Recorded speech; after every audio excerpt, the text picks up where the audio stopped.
Greetings! I hope you enjoyed your spring break. This week we're going to shift considerably from what we've been talking about so far. Up until now, we focused on claims making and the processes through which claims lead to new social policies. In Chapter 8 of the text, we consider what happens when new policies are implemented. We move, in other words, from the public arena in which issues are brought forward and defined to a more private arena in which change actually takes place. The focus in Chapter 8 is on social problems work. Social problems work is essentially the work that gets done on the ground to address a social problem. If claims making is about defining a condition as a problem and mobilizing resources to get it recognized and dealt with, then social problems work refers to the work involved in actually dealing with that problem. So suppose that a group of claims makers get together to define internet pornography as an addiction.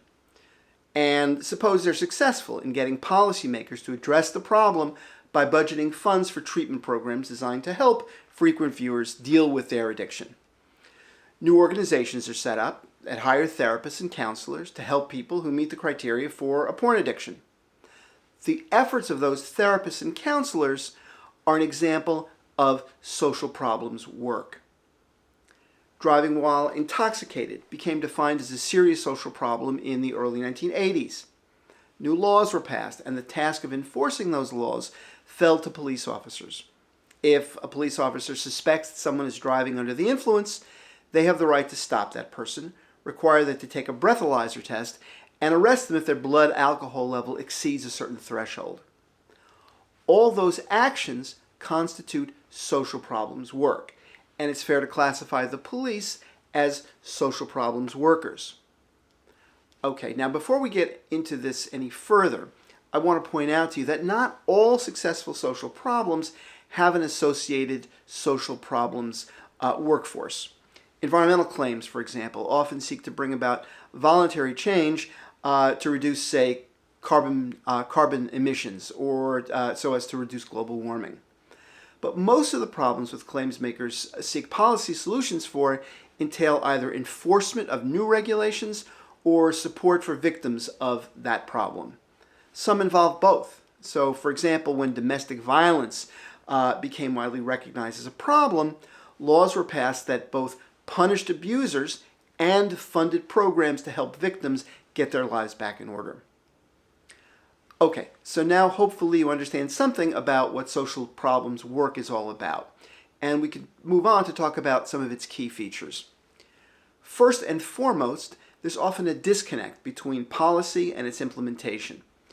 Social problems workers are squeezed between the requirements of a policy drafted by legislatures who are miles away from the sites where their policies are being implemented, and the messy realities associated with dealing with those for whom the policy is supposed to help, or sanction in the case of police. As Best points out, on television, the doctor cures the patient, the teacher wins over the recalcitrant student, the detective catches the criminal, he or she is prosecuted, justice is served. In real life, however, things are not this easy. Social problems workers operate within institutions: the police force, the school, the hospital, a mental health agency. Many social problems are members of a union or a professional organization, both of which have guidelines for how workers have to behave, and the rights that workers have as well. Workers may also face supervisors that require that they emphasize particular components of a policy at the expense of other components of that policy. For example, most social policies have some kind of reporting requirement. Supervisors may require frontline workers to comply with these requirements, even if it lessens the time available for actually doing the work with the clients.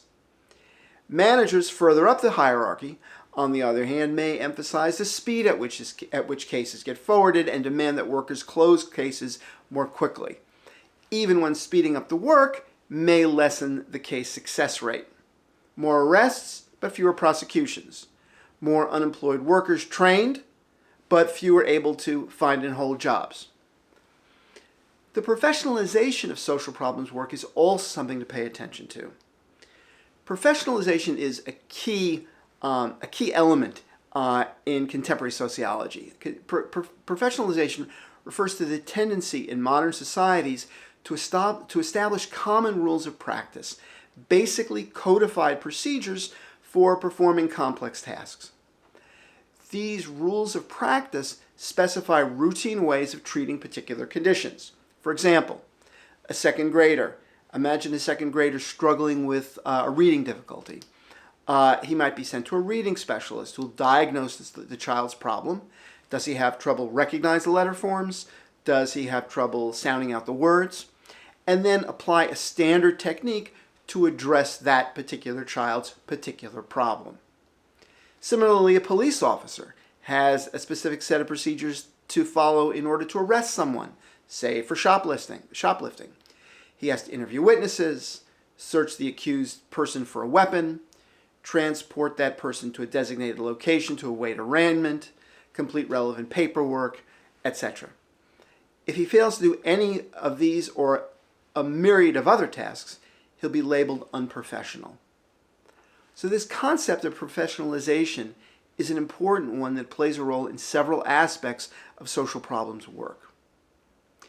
Okay, so in fulfilling the requirements of a policy, social problems workers are constrained by the institutions within which they work, and by the standards of practice of their profession. As Best points out, however, they're also constrained by the people who the policy is meant to affect.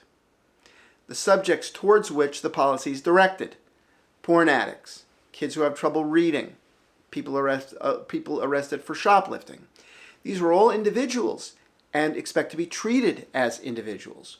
Perhaps our porn addict needs porn to become aroused.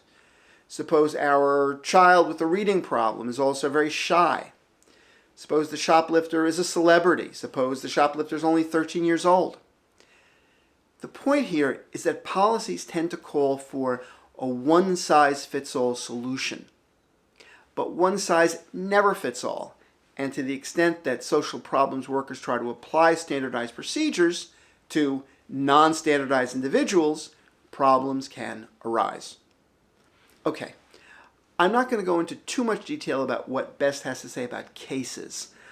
Pay attention to it in the reading, but just briefly, let me define a case for you. A case is a condition or a situation that fits the requirements of a social policy. Okay, so let's go back to our second grader with the reading problem. Does his problem fit the definition of the problem as specified in the policy? If he's dyslexic, it probably does. If he has trouble concentrating on his reading because there are problems at home, then it might not. In that instance, he might be sent to see the school psychologist, who, of course, is another type of social problems worker. So the first question a social problems worker has to answer is whether or not the person he's dealing with has a problem that's related to the policy, and whether that problem is sufficiently serious to merit attention. Social problems workers are likely to deal with people, at least in part, based on their race, their gender, their social class, their age, or some other status category.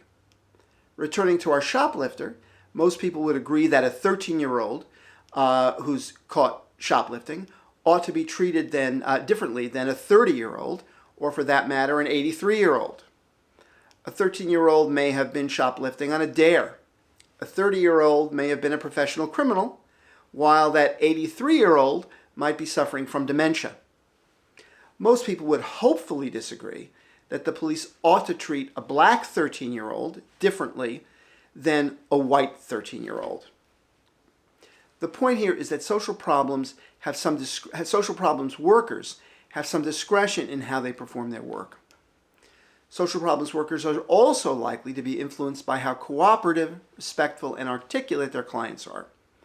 Articulate, cooperative clients are easier to work with, and the latter are more likely to be successful in overcoming whatever it is that brought them to see the social problems worker in the first place.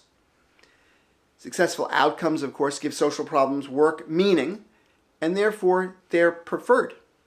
Unsuccessful ones have the opposite effect.